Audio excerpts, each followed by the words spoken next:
अर्जुन बोले, मंदराचल पर निवास करने वाली सिद्धों की सेना नेत्री आर्य, तुम्हें बारंबार नमस्कार है।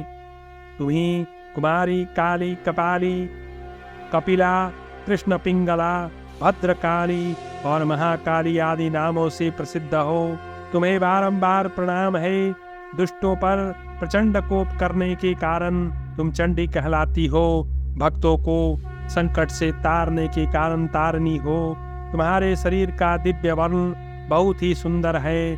मैं तुम्हें प्रणाम करता हूँ।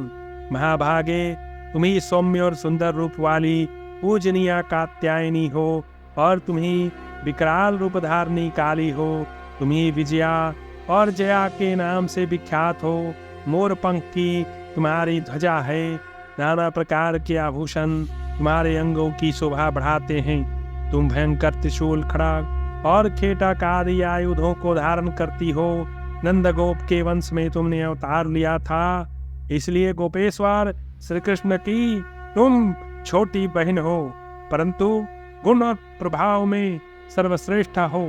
महिषासुर का रक्त बहाकर तुम्हें बड़ी प्रसन्नता हुई थी। तुम कुशिक गोत्र में अवतार लेने के कारण कौशिकी नाम से प्रसिद्ध हो। तुम पीतांबर धारण करती हो। जब तुम शत्रुओं को देखकर अट्टहास करती हो, उस समय तुम्हारा मुख चक्रवाक के समान उद्दीप्त हो उठता है। युद्ध तुम्हें बहुत ही प्रिय है। मैं तुम्हें बारंबार प्रणाम करता हूँ। उमा, शाकंभरी, श्वेता, कृष्णा, केटभ नासिनी, हिरण्याक्षी, विरूपाक्षी और शुद्रोमाक्षी आदि नाम धारण करने वाली देवी, तुम्हें अनेकों बार नमस्कार है। तुम वेदों की श्रुति हो। तुम्हारा स्वरूप अत्यंत पवित्र है। वेद और ब्राह्मण तुम्हें प्रिय है। तुम्ही जात वेदाग्नि की शक्ति हो। जम्बू, कटक और चैत्य वृक्षों में तुम्हारा नित्य निवास है। तुम समस्त विद्याओं में ब्रह्म विद्या और देहधारियों की महानिद्रा हो। भगवती, तुम कार्तिकेय की माता हो। दुर्गम स्थानों में वास करने वाली दुर्गा हो। सावित्री, स्वाहा, सुधा, कलाकाष्ठा, सरस्वती, वेद माता तथा वेदांत, ये सब तुम्हारे ही नाम हैं। महादेवी, मैंने विशुद्ध हृदय से तुम्हारा स्तवन किया है। तुम्हारी कृपा से इस रणांगण में मेरी सदा ही जय हो। माँ, तुम घोर जंगल में, भयपूर्ण दुर्गम स्थान में, भक्तों के घरों में तथा पाताल में भी नित्य निवास करती हो।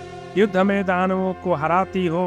तुम्ही जम्भिनी, मोहिनी, माया, ऋ, श्री, संध्या, प्रभावती, सावित्री और जननी हो। तुष्टि, पुष्टि, धृति तथा सूर्य चंद्रमा को बढ़ा देने वाली दीप्ति भी तुम्ही हो।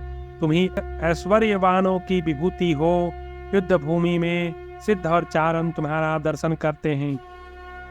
संजय कहते हैं, महाराज धृतराष्ट्र अर्जुन के इस भक्ति भाव का अनुभव करके मनुष्यों पर वात्सल्य भाव रखने वाली माता दुर्गा अंतरिक्ष में भगवान श्री कृष्ण के सामने आकर खड़ी हो गई और इस प्रकार बोली। देवी ने कहा, पांडुनंदन अर्जुन, तुम थोड़े ही समय में शत्रुओं पर विजय प्राप्त करोगे। तो धर्षवीर, तुम तो साक्षात नर हो। ये साक्षात नारायण तुम्हारे सहायक हैं। तुम रण क्षेत्र में शत्रुओं के लिए अजेय हो। साक्षात इंद्र भी तुम्हें नहीं पराजित कर सकते। ऐसा कहकर वरदायिनी देवी दुर्गा वहां से क्षण भर में अंतर ध्यान हो गई। वह वरदान पाकर कुंती कुमार अर्जुन को अपनी विजय का विश्वास हो गया। फिर वे अपने परम सुंदर रथ पर आरूढ़ हुए।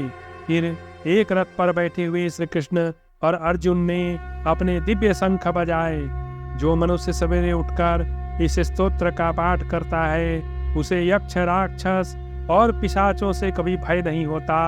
शत्रु तथा सर्प आदि विषैले दांतों वाले जीव भी उनको कोई हानि नहीं पहुंचा सकते। राजकुल से भी उन्हें कोई भय नहीं होता।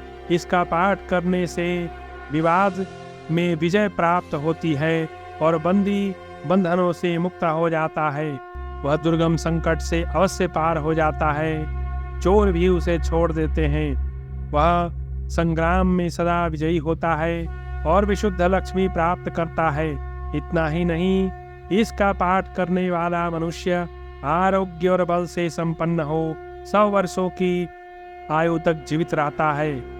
यह सब परम बुद्धिमान भगवान व्यास की कृपा से, व्यास जी के कृपा प्रसाद से मैंने प्रत्यक्ष देखा। राजन, आपके सभी दुरात्मा पुत्र क्रोध के वशीभूत हो मोहवश यह नहीं जानते हैं कि ये श्री कृष्ण और अर्जुन ही साक्षात नर नारायण ऋषि हैं। ये कालपाश से बद्ध होने के कारण इस समयोचित बात को बताने पर भी नहीं सुनते। द्वैपायन व्यास, नारद, कण्व तथा पाप शून्य परशुराम ने तुम्हारे पुत्र को बहुत रोका था, परंतु उसने उनकी बात नहीं मानी। जहाँ न्यायोचित बर्ताव, तेज और कांति है, जहाँ ही श्री और बुद्धि है तथा जहाँ धर्म विद्यमान है वही श्री कृष्ण है, और जहाँ कृष्ण है वही विजय है।